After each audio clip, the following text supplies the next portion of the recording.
Marksheet અને degree certificate બનાવટી હોવાનું પકડાયું। MS યુનિવર્સિટીની 6 નકલી માર્કશીટ અને 1 ડિગ્રી સર્ટી મળતા વિઝા કન્સલ્ટન્ટ સામે ફરિયાદ।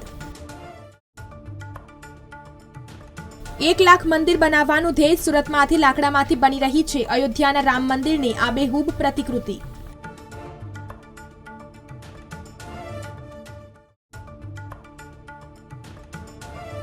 બોર્ડની પરીક્ષા ધોરણ 12 બોર્ડની પરીક્ષા માટે ઉપયોગી ઈ પ્રશ્ન બેંક જાહેર।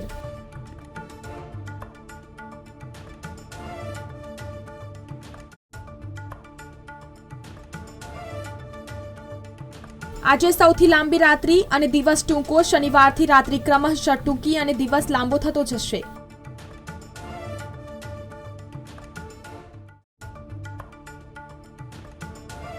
ઠંડી વધતા સવારની શાળાઓનો સમય 1 કલાક મોડો કરવા માંગ। NSUIના આગેવાનોએ DEOને રજૂઆત કરી।